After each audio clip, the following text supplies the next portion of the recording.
What's going on, everybody? So today I want to go over if you need Permansor Terrae's light cone in 3.6 of Honkai Star Rail. Let's talk about it. Now, the light cone I can boil down into three things, which is absolutely essential for his kit, right? The first thing is 64% increase in attack. This is huge because there's no other preservation light cone in the game that gives attack, because Terravox is the only preservation unit in the game that scales off of attack, right? And we're gonna ignore that voice crack. The other thing is he can also heal your teammates with this light cone as well. So he does shielding, he does healing, he does supporting, he does all of the above, and they could have ended it off there. They totally could have ended it off there and it would have been insane. He would have been like a Venturine adjacent in terms of sustainability, but they had to go the extra mile and add one more little thing to the light cone that just completely blew it out of the water.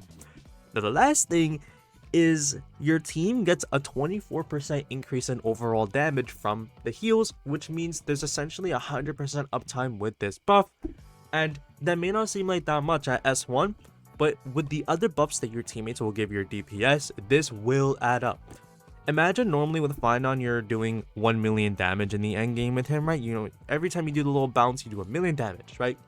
With this light cone, with Terravox's light cone equipped, now that goes up to 1,240,000 damage, which means you're essentially doing 1 million more damage every time you pop Finon's ult, maybe even near 2 million more damage if you're doing higher damage multipliers with your Finon, which in one single battle will be impactful. You will notice that difference. And that's not even Finon's best in slot. We're just talking about the sustain's best in slot, right?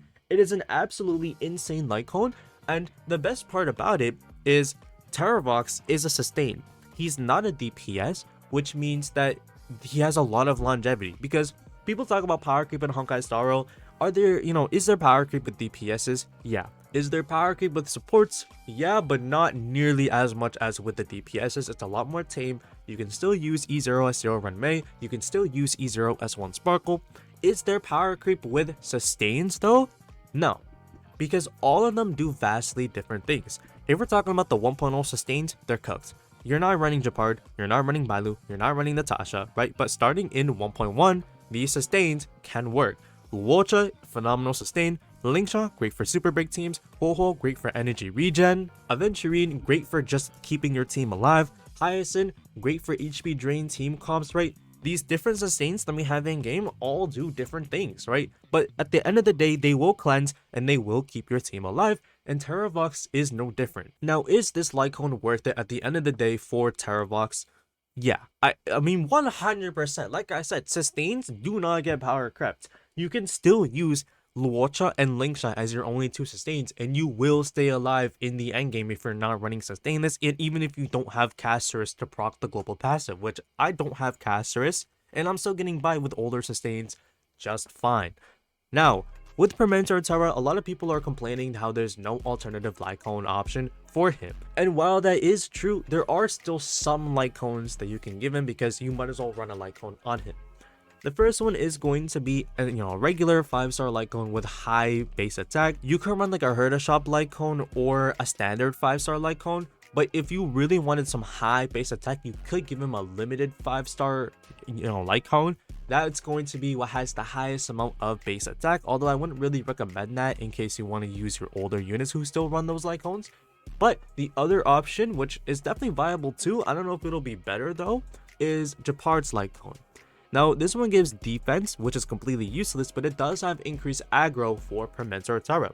What this means is that with just like with Aventurine, actually, you can put him in the second or third slot and get some energy back for more of your allies, right? It doesn't work with Finon because Finon doesn't have energy, but with your supports, you can make this work, and this really can be a make or break in some specific scenarios. So overall, Permansor Terrae's light cone highly suggests that you go for it, right?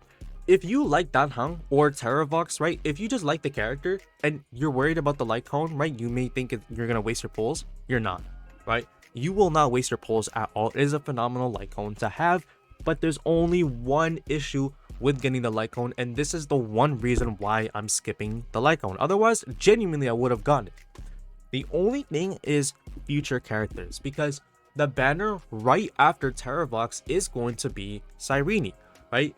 And a lot of people have their eyes set on Elysia, right? 3.7.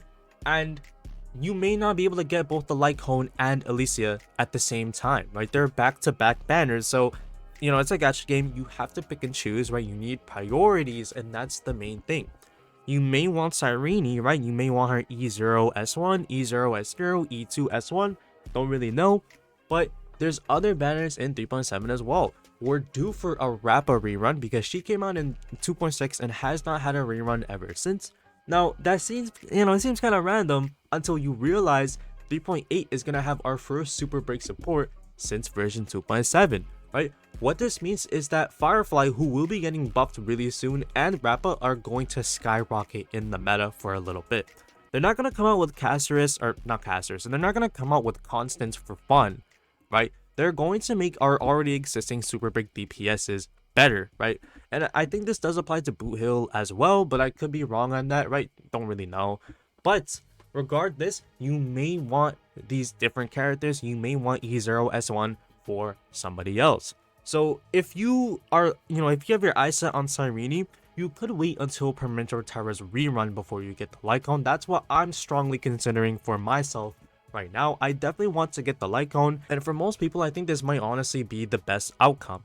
Because when you wait for his first rerun to get the Lycone, you also give yourself time to wait. And when you wait, there could potentially be a Preservation Lycone that comes out for Permansor Terrae that does near the same thing as his best in slot. So if you really want to be careful, you could wait until his first rerun. But if you're impatient or you just love the character that much and you want the investment, the vertical investment, by all means, get the Lycone. You will not regret it. It will be his best in slot forever. There's no doubt about that. It's a one of a kind Lycone. You're not beating that, right? But that's about it for this video. If you want the Lycone, by all means get the Lycone. You will not be wasting your Stellar Jades here at all. You just have to be careful about the upcoming units as well, both reruns and new units. And at the same time, you have to be careful in case they come out with a Preservation Lycone that does synergize with Permansor Terrae, which could end up making, the best in slot Lycone kind of redundant if there's a free-to-play if there's a free-to-play Lycone that does virtually the same thing. But that's about it. I'll see y'all. Goodbye.